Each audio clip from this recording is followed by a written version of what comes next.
Sziasztok!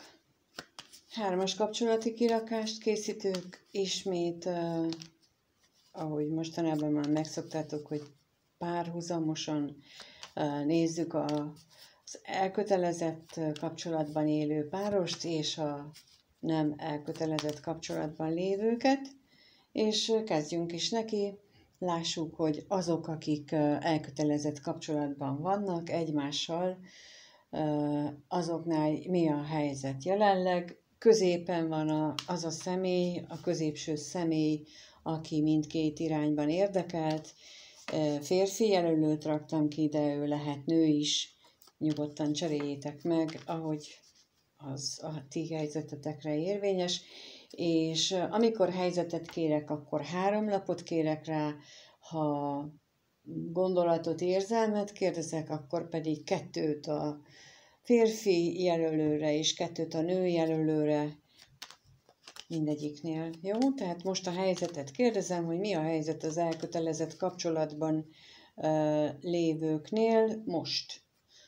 Akik most, hát nem is így mondom, akik most felvállalt kapcsolatban vannak, inkább így mondom, tehát nem biztos, tehát akik most együtt vannak a felvállalt kapcsolatban, ott mi a helyzet? A felvállalt kapcsolatban most mi a helyzet? Mit tudhatunk meg arról a helyzetről, ami ott náluk van?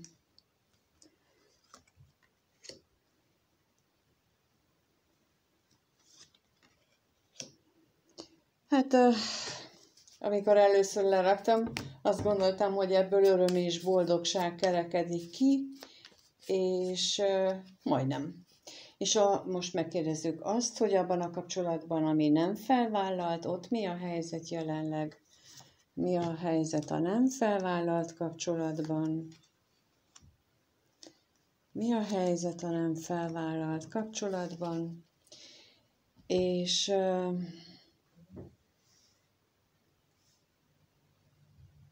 be kell lőnöm, hogy látszódjon. Ma meg akkor elmondom, hogy a felvállalt kapcsolatban jelenleg kijött az állandóság, az ajándék és az özvegyember. Mint mondtam, öröm és boldogság az állandóság és ajándékkal, úgy látszik, de valójában ott van a magányosság, és ez a szó, hogy úgy látszik, ez tökéletesen leírja azt, hogy ez csak a látszat. Ebben a kapcsolatban látszat dolgok vannak, látszólag szép és happy minden, és mindenki örül, és mindenki boldog, és egyébként meg olyan magába zárkózottság jellemző erre a kapcsolatra, és itt nem csak a férfit érzem, főleg azért nem, mert a nő, mégiscsak a nő oldalán jött ki először, a férfi is valószínűleg ezt éli meg, de a nő is. Tehát nem csak a férfinál van ez a nagy magányosság. És akkor most megkérdezem, hogy mit jelent itt ez az ajándék? Miért mutatják, vagy látszik itt ez az ajándék? Kijött a bíró, a veszteség és a találkozás. Hát valaki örül annak, hogy nem jött létre egy találkozás, illetve feltételezem a középső személy úgy döntött, hogy inkább lemond erről a találkozásról, és ezért van ez a látszólag nagy öröm, de az, hogy lemondott, az nem azt jelenti, hogy nem szeretne továbbra is találkozni, az csak pont ennyit jelent, hogy lemondott. És mit jelent itt az özvegy férfi? Arra kaphatunk még valamilyen információt özvegy férfire. Kijött a kevés pénz és a pénz lapja. Tehát nem csak elszigetelődés, nem csak magányosságot jelent itt ez az özvegy férfi, hanem valószínűleg anyagi problémákat is, amit megint csak azt gondolom, hogy mind a kettejük érzi a felvállalt kapcsolódás, mind a 2 tagja érzi ezt. hogy itt anyagi problémák is vannak, és látszólag meg azt mutatják, hogy minden a legnagyobb rendben van, ránk süt a nap, örülünk az életnek, és mi, hát itt az ajándékkal az jön most, hogy mi együtt voltunk, és együtt is maradunk, bármi is történik. És akkor kijött a nem felvállalt kapcsolódásnál a szerencsétlenség, az özvegyember ugyanúgy, és a kevés pénz. Itt viszont nem az anyagiakat érzem, hanem a kapcsolat hiányát. Tehát, hogy itt nincsen kapcsolódás, mert valami félre sikerült, és itt is ugyanúgy mind a ketten nagyon magányosak a másik nélkül. De itt a másik nélkül magányosak, a másik kapcsolódásnál pedig egymás mellett magányosak. Lássuk akkor, hogy mit jelent itt ez a szerencsétlenség, mit tudhatunk meg erről bővebben, ebből a szerencsétlenségből mi az, amit megtudhatunk. Hát elsőre így az örvendezés ugye a szomorúsággal jött ki, vagyis hogy az a szerencsétlenség, az a rossz dolog ebben a jelenlegi helyzetben, hogy itt volt valamikor vidámság, boldogság, és ugye hármas kapcsolódás, tehát hogy azért nem együtt voltak. Itt az örvendezés ezt is jelenti, hogy távolság is volt közöttük, de mégis egy boldog időszak volt, ami szomorúsággá változott. És mit jelent itt a kevés pénz? Mi az, amit itt, mire utal itt a kevés pénz? Mire utal a kevés pénz?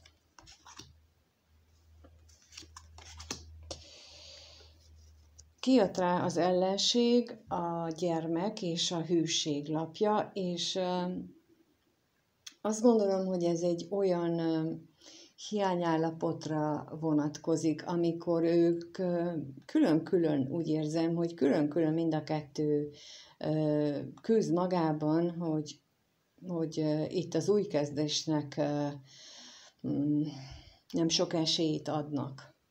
Mindegyik más okból, ugye a középső személynél látható, hogy ő most a voksát a családja mellett tette le. A kívülálló harmadik személy, ő pedig lehet, hogy már beleunt ebbe az egészbe, és azért van ez a saját magában ez a belső vívódás és küzdelem, hogy mi értelme lenne ennek már újra kezdeni. Ja, pillanatnyilag ez a helyzet, vagyis ezt mutatják a lapok, arról a kapcsolódásról, amit most energiában itt látunk, és akkor most megnézzük azt, hogy itt a felvállalt kapcsolatban először ott mit gondolnak egymásról a felek. Láttuk, hogy nagyon magányosak, láttuk, hogy a világ számára eljátsszák a tökéletes mindent, de valójában mit gondolnak egymásról, és 2 kérek a férfira, és 2 a nőre, tehát először a férfi mit gondol a párjáról, és mit gondol a párja a középső személyről. Ó, igen, látszik. És a fel nem vállalt, vagy a nem felvállalt kapcsolódásban mit gondol a középső személy az ottani párjáról, középső személy a nem vállalt kapcsolódásban, és a harmadik személy, ő mit gondol a középsőről. Nagyon-nagyon-nagyon érdekes, és hát annyira nem egy boldogító lapok jöttek ki egyik oldalon sem, mert ugye a felvállalt kapcsolódásnál kijött a középső személy részéről az utazás és a bíró, Ebben az esetben én azt gondolom, hogy lehetséges, hogy itt az utazás mondjuk egy nyaralást jelent, a bíró pedig egy döntéshozatali helyzetet, amit ő érez valahol a háttérben, de rákérdezünk, hogy mit jelent itt ez az utazás, milyen utazásról van itt szó, kaphatunk erről valami bővebb információt. Mi ez a utazás itt?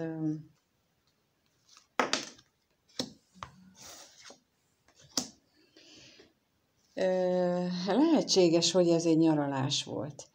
Ellenség, szerencse és veszteség, vagy nyaralás van, még lehet most is, ami nem úgy sül el, ahogy tervezték. Tehát, hogy lehet, hogy itt szó volt egy nyaralásról, elmentek, és nagyon balul sült el, mert a szerencsére a veszteség lapja jött ki, és az ellenség is ott volt köztük, tehát nem tudták itthon hagyni, mondjuk, ha elutaztak, nem tudták itthon hagyni azt a küzdelmet. Tulajdonképpen szerintem amiért elmentek, magát az okot, azt nem tudták itthon hagyni. De a bíróra is kérnek szépen, mit jelent itt a bíró?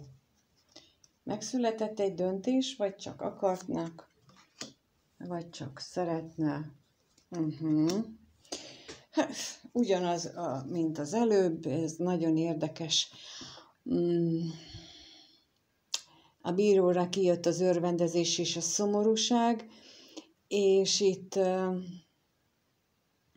nagyon arra érzek utalást, amit az előbb az új kapcsolódásnál láttam, hogy ő megpróbálta ezzel a középső személy, ezzel a nyaralással kompenzálni a családját, így döntött,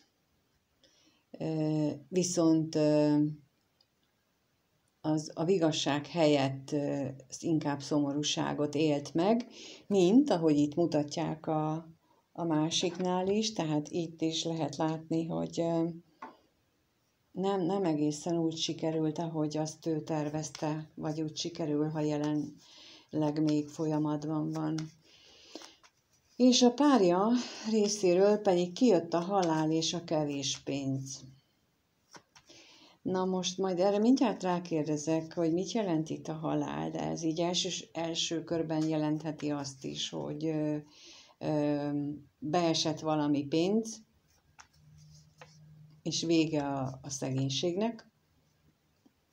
De azt is jelentheti, hogy valami nagy átalakulás van folyamatban benne, és a hiányt éli meg, de valahogy most már kezd ez valahogy úgy átalakulni, ahogy még ő maga sem hiszi el. De látsuk azt, hogy mit jelent itt a halál. Mit jelent itt a halál a felvállalt társ részéről.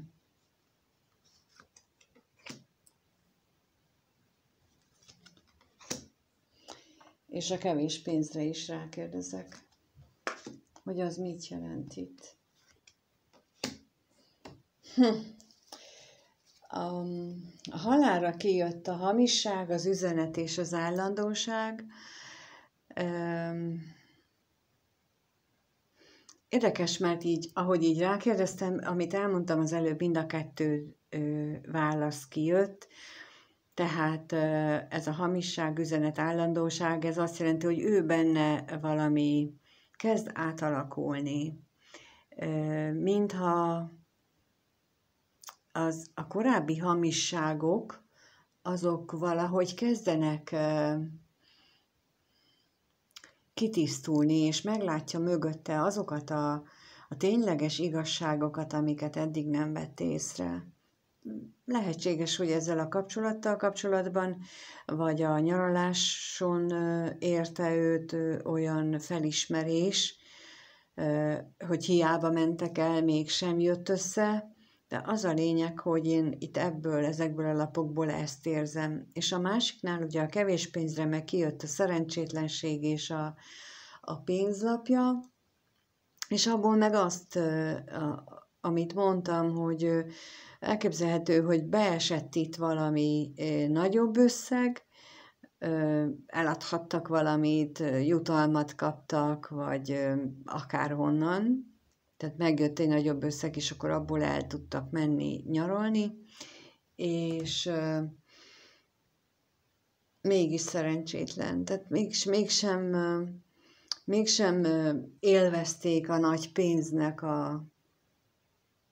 az áldását, mint a lottó nyertesek. Azoknál is egyértelműen kimutatható, hogy 5 év múlva, vagy 10 év múlva szegényebbek, mint előtte voltak, tehát, hogy ehhez el kell fogadnunk, hogy egy lottó nyeremény az nem fogja az életünket megváltoztatni, ha mi magunkat nem változtatjuk meg.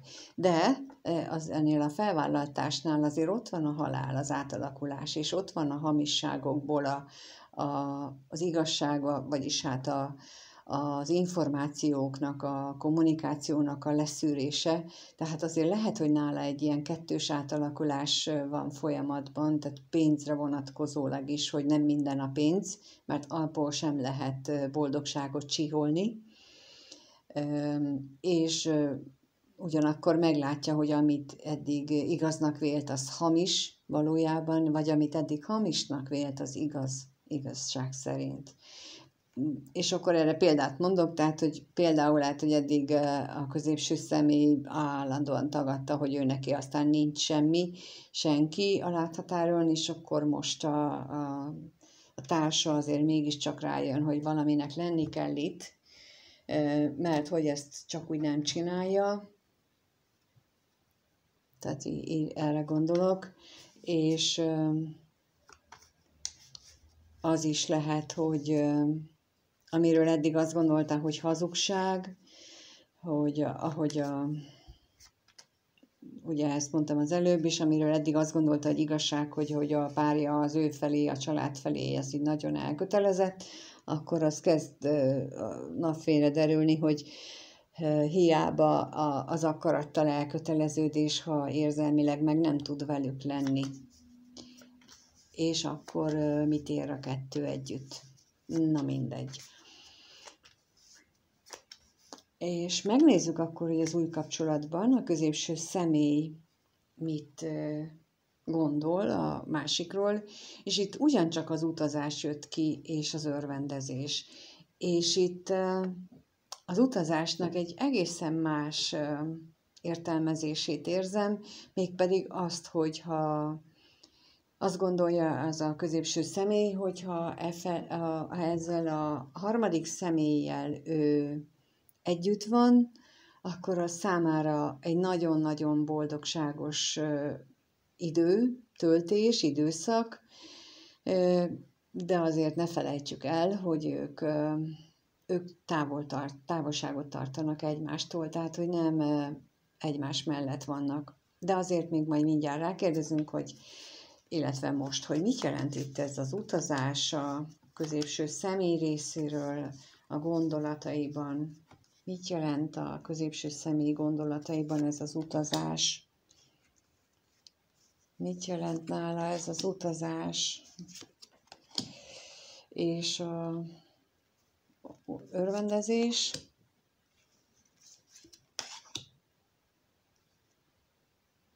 Az utazásra kijött az üzenet, a bosszúság és a pénzlapja.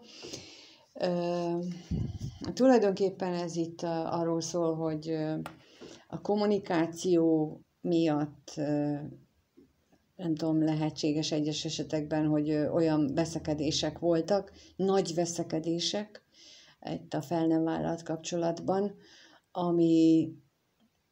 vagy hát lehetnek, például a nyaralás miatt, mondjuk a harmadik személy szemre hányást tesz a középső személynek, ennek is megvan az esélye, és ugye az örvendezésre pedig kijött a házasság és az özvegyember, és ez nekem olyan, mint hogyha azt mondaná, hogy a házasságban megélt magányosságát ez a kapcsolat, vagy ez a harmadik személy, ez képes felvidítani. és ez a gyermeki gondolkodás, és a roppant nem a társát szem előtt tartó gondolkodás, és ennyit róla. És ha megnézzük, hogy a harmadik személynél kijött a levél és az ellenség, ami hát ugye a hír. Tehát, hogy ő azt gondolja a másikról, hogy nem visszatart információkat, és nem mond el dolgokat, és például lehetséges, hogy nem mondta el, hogy elmennek nyaralni, nem mondta el, hogy mi történik a nyaraláson, és emiatt ez a harmadik személy, hát a fel nem vállalt kapcsolódásban hát elég sok problémával küzd. De megkérdezzük, hogy mit jelent itt az ellenség. Az ellenség mit jelent? Itt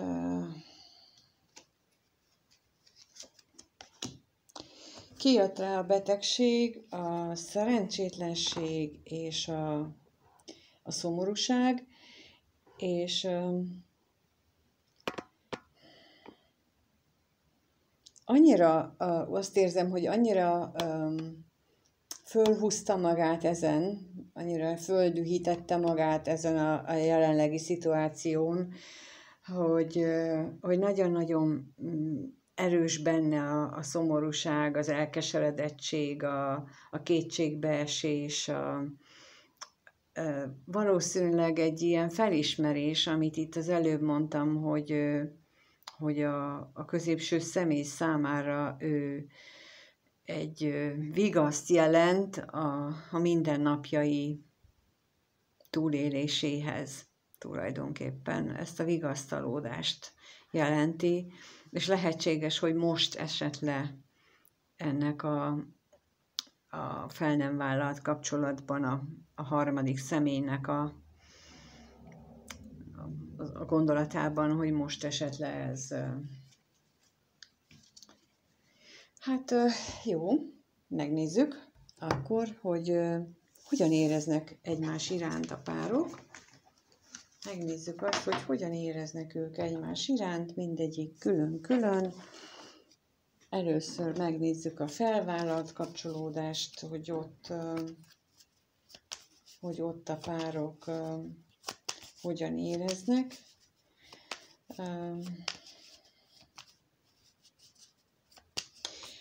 Mondjuk keverem a kártyákat, mert most azért meg kell őket keverni, mert elég sokat kivettem.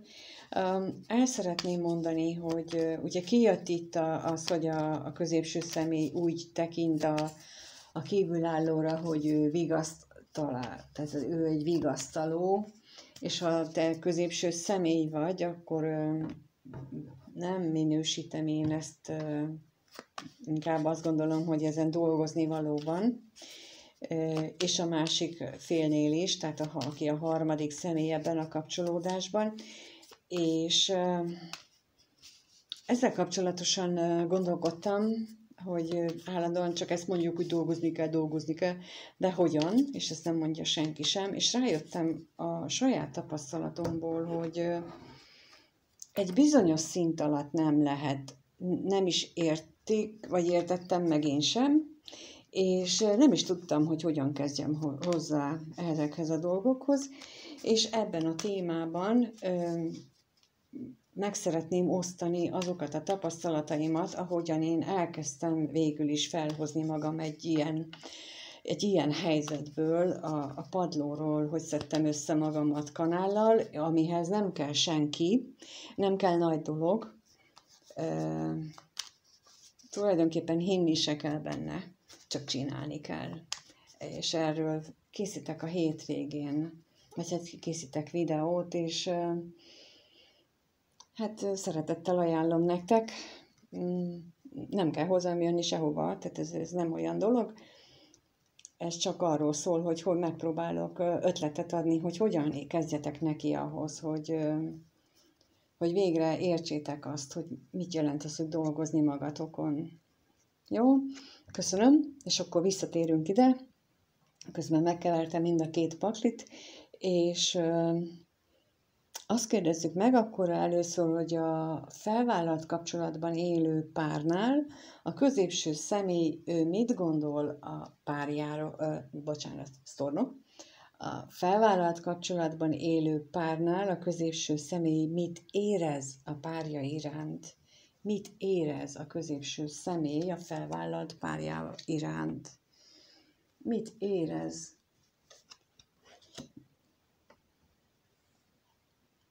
És a párja mit érez a középső személy iránt? A párja mit érez? Jó, és akkor ugyanezt megkérdezzük az új kapcsolódás esetén, hogy az új kapcsolódásban, ami nincs jelenleg felvállalva, ott a középső személy mit érez az ottani párja iránt? Mit érez az ottani párja iránt? És a harmadik személy, a kívülálló harmadik, ő mit érez a középső iránt? Ő mit érez a középső iránt? Hát így az érzéseknél is hasonló, tehát azért van összhang, ami eddig elhangzott, vagy amit eddig láttunk. A középső személy a felvállalt párja iránt ugye kijött rá a halál és a remény. Olyan, mintha nekem most az jön, hogy kezdenek átalakulni az ő reményei, kezdenek átváltozni azok az elvárásai, amit a felvállalt párjával érez, vagy az iránt érez. Megkérdezzük, hogy mit jelent itt a halál az érzéseinél, hogyan alakul át az ő érzése, mit tudhatunk meg ez a remény és a halál kombinációjáról. Az ő érzéseiben mi az, ami változik? Milyen irányba, hogyan változik az érzései a felvállalt párja iránt? Mi az, ami változik?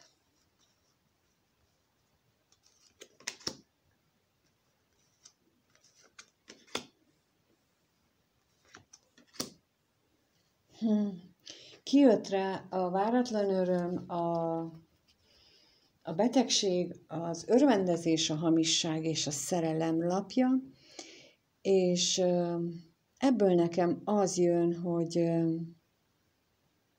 és megint visszautalok, lehetett itt egy nyaralás, ahol ő ráeszmélt arra, hogy ez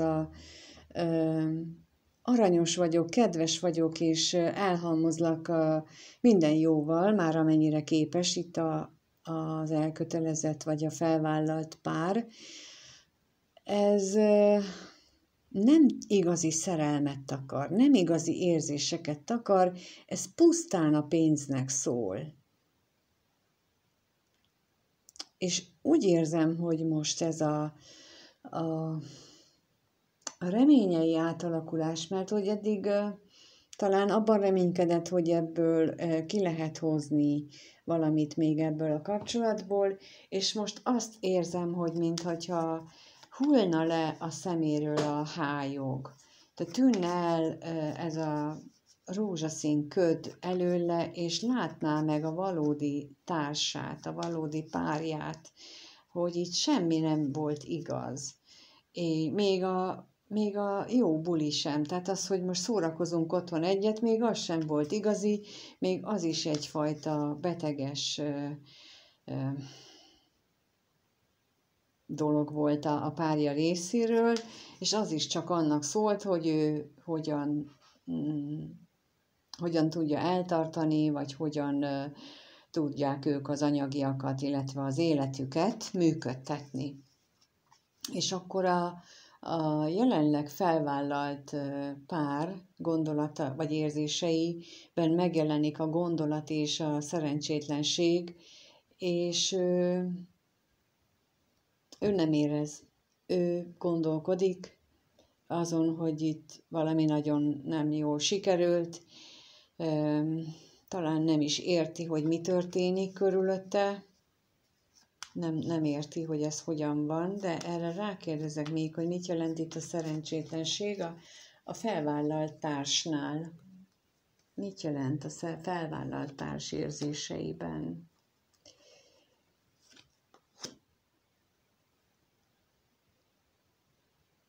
És a gondolat?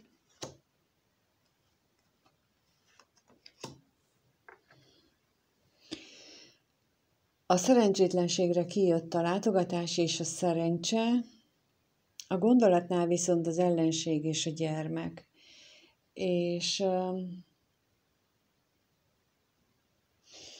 ebből nekem az jön, mint hogyha a felvállalt társ reménykedne abban, hogy itt lesz valamilyen szerencsés fordulat, találkozás, bár az ellenség és a gyermek a gondolatai szintjén ott úgy gondolja, vagy igen, úgy érzi, inkább így mondom, hogy rengeteg akadálya van ennek, hogy új kezdet létrejöjjön közöttük, és akkor itt megint a nyaralást érzem benne, hogy úgy félre sikerült. Tehát, hogy ez nagyon sok mindent megmutathatott az ő számára.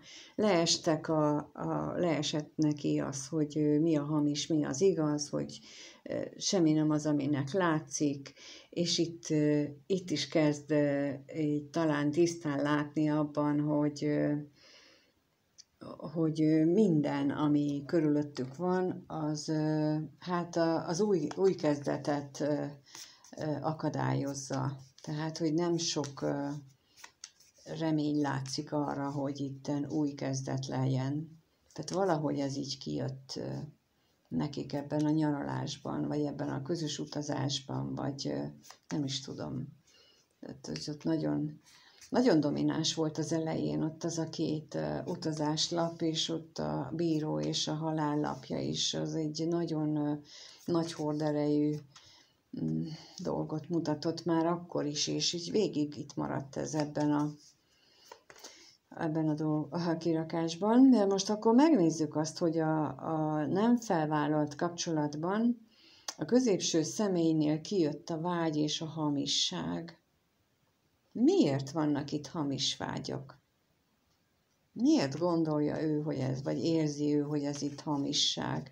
Vagy egyszerűen mindjárt rákérdezek, és akkor mondom, ami most így beugrott. A vágyra kérünk szépen, a vágyra.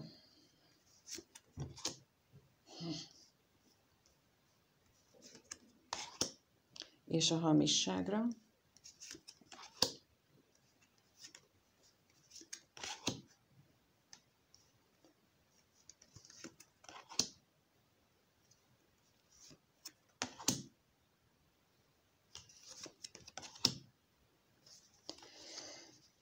Kijött ugye a vágyra a látogatás és az állandóság, tehát hogy ő nagyon szeretne találkozni ezzel a harmadik személlyel.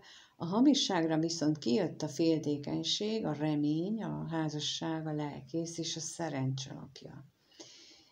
És tulajdonképpen azt érzem most ebből, hogy a vággyal nincs összefüggésben ez a hamisság itt, hanem ezzel van összefüggésben, hogy elbizonytalanodott a saját érzéseiben, hogy nem csapják-e be az érzései, nem csak azért érez-e esetleg valamit ezzel iránt, a harmadik személy iránt, ilyen mély lelki kötődést például, mert a házasságával úgy van, ahogy van. Tehát, hogy ő most, ez megint egy ilyen bagatelizálós, hogy ledegradálja ezt a fizikai vágynak a szintjére, holott azért érzéseiben én úgy látom, hogy ő azért reménykedik abban, hogy ez egy mély és tartós kapcsolat lesz, csak valami a sorsnak, vagy valaminek itt be kellene segíteni abba, hogy ez így is alakuljon. Legalábbis ő így érzi jelenleg. Úgyhogy az előbb a gondolatoknál kijött az, hogy jó felvidítja az ő szomorú életét, itt azért az érzéseknél már sokkal-sokkal több és mélyebb dolgok látszanak. Az is látszik, hogy ezt ő nem akarja tudomásul venni. És akkor a harmadik személy, a fel nem vállalt személynél kijött a bosszúság és az ellenség.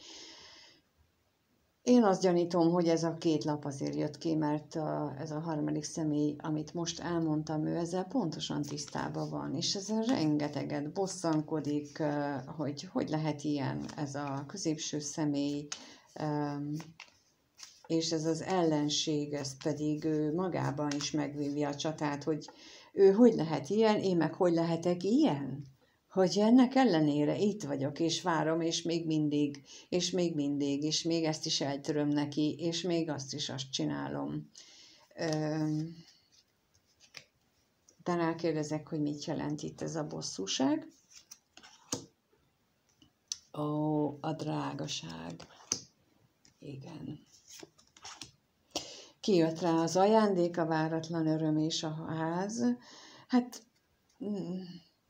azért tart itt, mert még ugyan sokat bosszankodik azon, hogy a férfi mit csinál, illetve éppen semmit nem csinál, de a múltba réved, és a szép dolgok azok számára nagyon is szép dolgok, és újra megdobogtatják a szívét, amikor arra gondol, hogy mi volt régen, és ezért is haragszik saját magára, mikor úgy józanabb pillanata van, mármint amikor az agyával gondolkodik, és nem az érzelmeit helyezi előtérbe, mert egyébként meg egy nagyon nagy öröm volt annak idején, amikor ők találkoztak, vagy megismerkedtek, vagy a múltban olyan megéléseik, megtapasztalásaik voltak, ami számára egy nagy csoda volt, és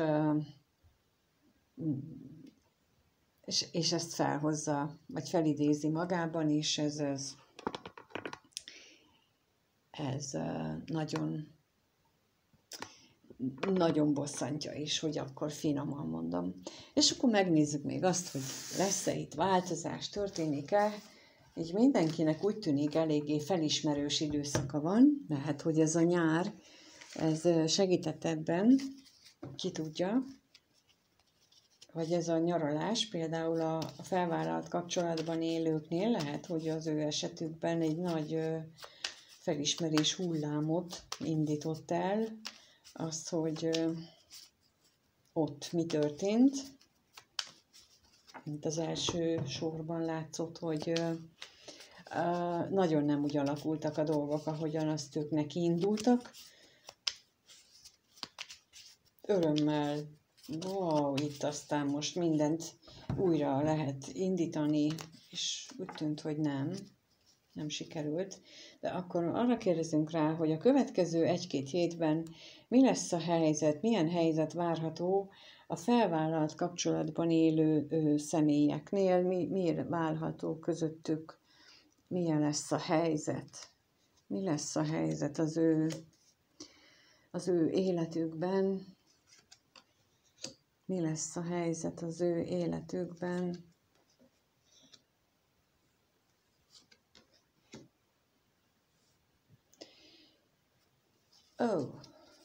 És a nem felvállalt kapcsolódásban mi várható a következő 1-2 hétben, mi lesz az ő kapcsolódásukra jellemző, mi lesz a jellemző az ő kapcsolódásukra. Mi lesz a jellemző itt?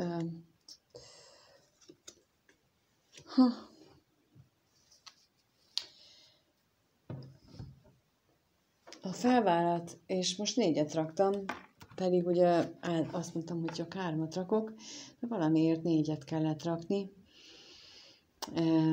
Mert a felvállalt kapcsolatra kijött egyrészt a kevés pénz, a gondolat, a szerelem és a gyermek. Na igen. A felvállalt kapcsolódásban a mindennek a hiánya, tehát ugye, amit eddig is láttunk, hogy úgy továbbra is megmarad, hogy anyagiakkal kapcsolatos problémák, de egyébként érzelmi problémák is. Én most itt azt gondolom, hogy mind a ketten egy új szerelemre, vagy az érzések újra kalibrálására gondolnak. Nem biztos, hogy együtt, de majd erre rákérdezek. De valahogy most úgy jön, hogy nem biztos, hogy együtt, hanem hogy amikor kiraktam a szerelem és a gyermek, akkor az jött, ahogy a gyermeket raktam le, hogy a elkötelezett pár női tagjának egy új szerelem érkezik az életébe. Ott akkor ez jött, hogy valakit ő megismer, de ezt szerintem csak nagyon kevés esetben lesz igaz. Nagyon-nagyon kevés, mert az csak egy ilyen villanásszerű gondolat volt, egy nagyon-nagyon rövid ideig tartott, és ez most megint csak bevillant, és nem az volt a fő mondandóm, hanem csak úgy eszembe jutott, hogy ezt valakinek ugye el kell mondani, hogy lesz ilyen helyzet is, vagy lehet ilyen helyzet is, inkább így mondom. És akkor megkérdezzük, hogy mi itt ez a gondolat. A gondolat, mit tudhatunk meg róla? A gondolatról mit tudhatunk meg?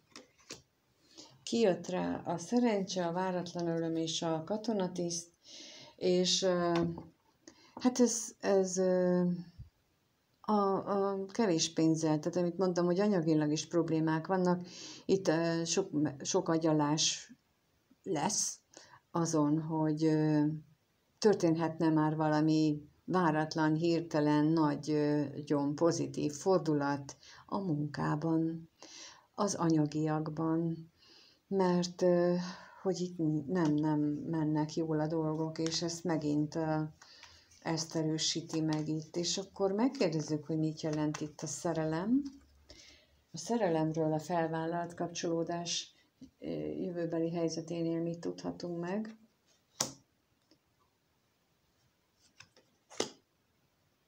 Ki reménykedik ennyire ebben? Ki az, aki ebben ennyire reménykedik? Ki az, aki reménykedik? Igen.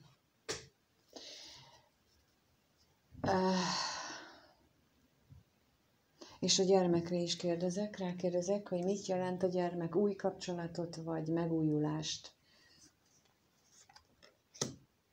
Megújulást. A szerelemre rákérdeztem, ugye kijött rá a remény, a pénz, a betegség, ugye a nagyon reménykedikre még rákérdeztem, hogy ki az, aki ennyire nagyon reménykedik, és arra kijött a betegség és az özvegyasszony, és a gyermeknél pedig megkérdeztem, hogy ez most egy új szerelem lesz-e, vagy, és akkor kijött rá az ajándék, ami azt jelenti, hogy nem, ennek a elkötelezett vagy felvállalt kapcsolatnak a megújulásában reménykedik, betegesen ragaszkodik ez a elkötelezett pár ehhez a kapcsolathoz, betegesen ragaszkodik, de tényleg, és nagyon-nagyon bízik abban, hogy lesz új szerelem. És ugye láttuk, hogy ő látja a helyzetet, láttuk, hogy nem volt jó, és mégis azt hiszi, valami ilyen oknál fogva, hogy az hazugság. Tehát lehetséges, hogy például arra is rálátott már, csak nem akar vele foglalkozni, hogy igazából itt már nagyon régóta nincs ebben a kapcsolatban szerelem megérzés, és ő mégis abban reménykedik betegesen, hogy de itt újraindul a szerelem, mint régen volt. Pedig az sem biztos, hogy régen volt. Na mindegy. Ő is csak akkor tud egyébként ebből a mókuskerékből kilépni, ebből a gondolat és hitrendszerből, hogyha elkezd változtatni, és megint csak mondom, hogy amit most kitaláltam, és ahogyan nekem működött, azt megosztom veletek, és akkor az alapján, ha ő nézi ezt, akkor próbálja meg ő is, javaslom, mert itt mindenkinek nagyon nagy szüksége lenne arra, hogy tudjon végre lépni valamit saját érdekében, és akkor a környezete és a kapcsolata is minden jobb lesz. Ötleteket próbálok adni, más nem tudok. Az új kapcsolódásnál a középső személy részéről, és itt határozottan úgy raktam le már, itt amikor raktam, ott nem úgy, mint a másiknál, itt már tudtam, hogy úgy pakolom. A középső személy részéről ott van a féltékenység és a betegség, és ez beteges félelmet jelent, de meg is kérdezzük azt, hogy mitől fél ez a személy, mitől vagy kitől fél ez a személy itt a jövőre vonatkozóan az új kapcsolódásnál.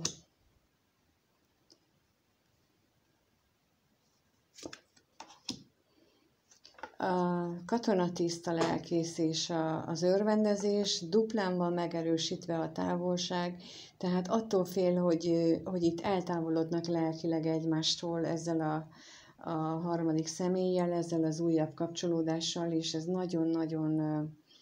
nagyon fél ettől, nagyon-nagyon fél tőle.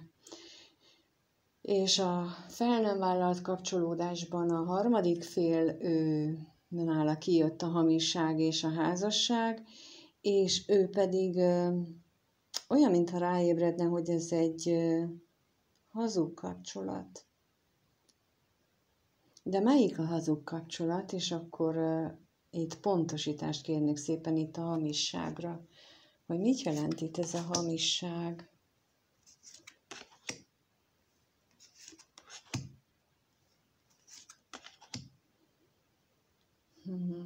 Kijött a szerencse, az utazás, az ellenség és a levél. És az első sorban is hasonló volt, ugyanígy az utazás, az ellenség, levél ugyanúgy ott volt, tehát nagy változás az ő részéről nem történik.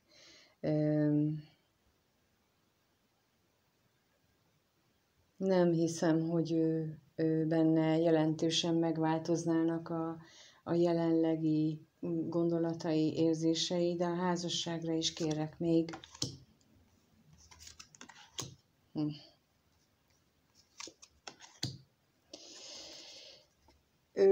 Kijött rá a szerencse, nem a szomorúság, a váratlan öröm és a gyermek, és az jelentene számára szerencsét, egy váratlan fordulatot, egy váratlan szerencsés fordulatot, hogyha itt beérkezne egy új kapcsolat az életébe, az elvinné a szomorúságát, vagy megújulna ez a kapcsolat, az övék, így gondolja jelenleg. Egyébként nem látszik semmilyen változás nála, de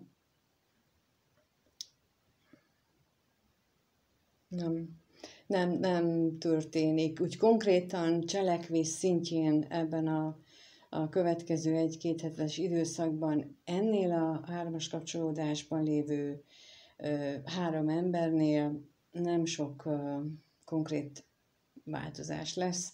A gondolataikban ugyan lesznek pillanatnyi, meg érzéseikben pillanatnyi fellángolások, változások, de aztán visszasüppednek oda, ahol eddig is voltak, és ahol vannak. Hát én azt kívánom, hogy a Teremtő az mindenkinek adja meg azt, ami neki ki van jelölve, ez is a legjobb számára, és mindenki számára, ami a legjobb ebben a kapcsolatban, minden érintetnek, nem csak ennek a 3 embernek, hanem aki még közvetve érintve van. És köszönöm, hogyha itt voltál, megnézted, köszönöm, ha lájkolsz, feliratkozol, és minden jót kívánok mindenkinek. Sziasztok!